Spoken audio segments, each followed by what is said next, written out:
LeVeon Bell is not happy with the NFL. Why not? He tweeted out, "I done had 5 random HGH blood tests in 10 weeks at NFL. I'm not doing another after today. Whatever y'all looking for, it obviously ain't there, and I'm not about to keep allowing y'all to stick me with those dirty ass needles. Find the players who really do that HGH BS and get off me." Okay, so this is something that was instituted a few years back. Okay, they always tested randomly for performance-enhancing drugs. Your annual drug test was for street drugs, so the marijuanas, the ganjas, the things along of that nature. You get tested once a year. It's your annual test. It starts April 20th, hilarious, 420, all the way through the end of the first week of training camp. If you get tested on 420, you'll never get tested again until next year's annual test. If you get tested in the last week of training camp, you'll never get tested again until the next year of annual testing. That's for street drugs. The performance-enhancing drugs, though, they test all year round. They say it's random. I think I legitimately was the first person to come out swinging on the randomness of the drug test because I had a big year, a good year. I put a kickoff into the stands. I got drug tested the next day. I averaged like 50-some a punt. I got drug tested the next day. I attempted a 64-yard field goal, missed it wide left. I got drug tested the next day. So I started posting it because I had zero fear that I was going to fail any test, mostly because if I took my shirt off at any given moment, they wouldn't need my piss. They would take a look at it and go, this guy ain't on nothing. The legs of a Greek god, the upper body of an adolescent. That was my entire career. That's the way it goes. So when I was getting tested, I was upset about it. Then they added the HGH test because they had heard.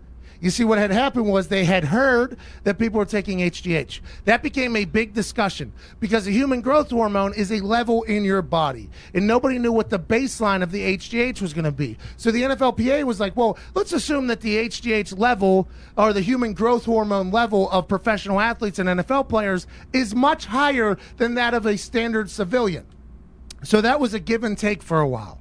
Because they were like, well, if we test for it and we don't know what the levels are, what are we comparing it to? Because whenever they test other things, they're checking it comparing to what a normalcy is. So if it's above that, obviously you're taking something. So that was a battle. Then I don't know if they ever figured it out. All I do know is that they continue to test for it. And I ain't never heard of anybody failing for HGH, ever. I don't even know if they know how to fail somebody for HGH. I just think that the NFL has to test for HGH because they've heard about it. The fact that LeVeon Bell has been tested 5 times this year already, I did not know that because it's a smaller percentage than even the random PED tests that get tested for HGH because they got to bring a nurse in. They literally draw your blood. It's a whole entire process. And granted, some people are very scared of needles.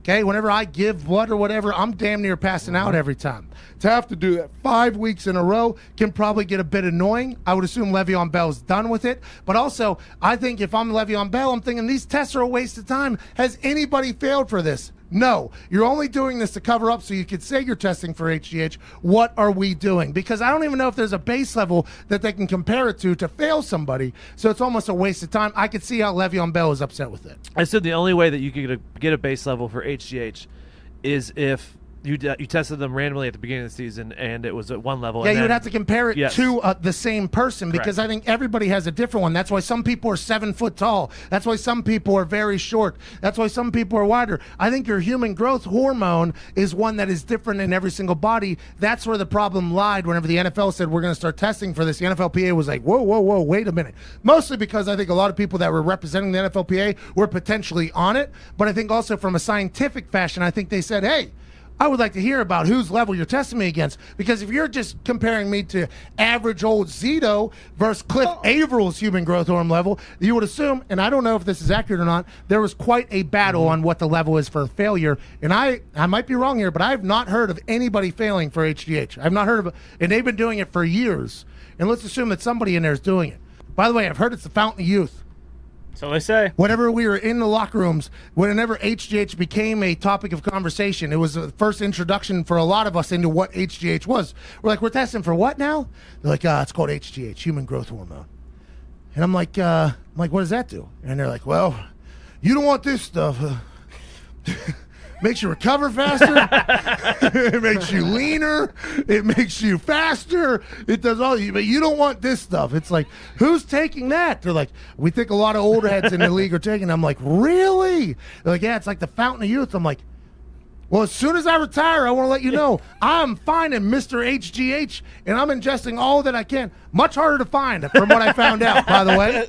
But apparently they're not finding any in LeVeon Bell either, and he's about done with it. But for me, seems like a bunch of BS to me. I don't know if they found any in anybody. Well, and it's not really like a performance type deal, is it? Because it's not like he's going out there and having outrageous numbers. I mean, so it's not like they're like, oh, you're playing too well. True. We need to test this guy. But it is definitely a performance. From what I've been told, HGH makes you recover faster. It makes you not get sore. It's like the fountain of youth is what people say. Right. So definitely performance. Just not statistical. Yeah, a lot of people assume that whenever people come back from injury a lot faster than what they're supposed to, it's this particular drug. I learned about it strictly off of whenever they announced it was being tested. I was like, wait a minute. It's like when the deer antler spray came out. I'm like, what does that do? Like, it does all this stuff. I'm like, damn, good for Ray Lewis finding a dead deer on the side of the road and inhaling the side of the antlers.